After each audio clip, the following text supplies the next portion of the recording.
Men and women tended to be affected in different ways, in the sense that men worked in different industries. They worked in heavy industries and women tended to work in food and clothing industries, for example, and those industries were less badly affected by the Depression, so that women often retained their jobs. I mean, obviously not always, and many women lost their jobs, but it was quite common for young women to still be in work while men were out of work, and that caused a lot of tension in society, and in fact calls for married women and women in general to be sacked or to leave their jobs.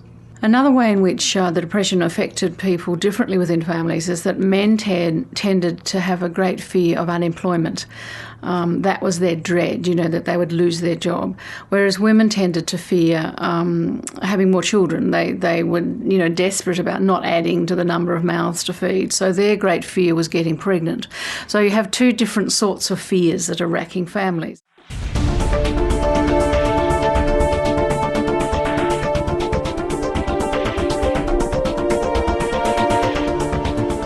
Well, one of the effects of having less money and less jobs and men being on the road looking for work is there is a real decline in the birth rate. And there has been some oral history work done on methods of contraception in this period, long before the pill and other relatively secure means of, and abstinence seems to have been the main source of cutting back on the birth rate. During World War II, when the federal government launches a big inquiry into why the birth rate's declining, many women respond to that with some alarm because they feel that the federal government might be about to ban contraceptives, and they all rush to give evidence as to how necessary this is and how important it is to only have 2 or 3 children.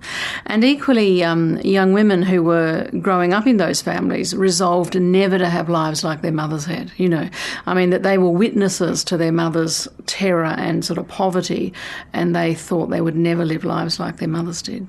Nobody I knew had cars. Sheds were full of sort of lawn mowers and mallee roots for the fire, and, you had tin things, and your father always mended your shoes and always did that, You did things yourself. You had to do that. And that's the way it was. And there was a lot of community at that time. People helped each other.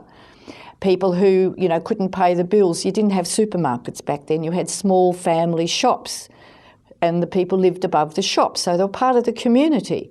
And many of these people kept other families afloat when they were in desperate circumstances.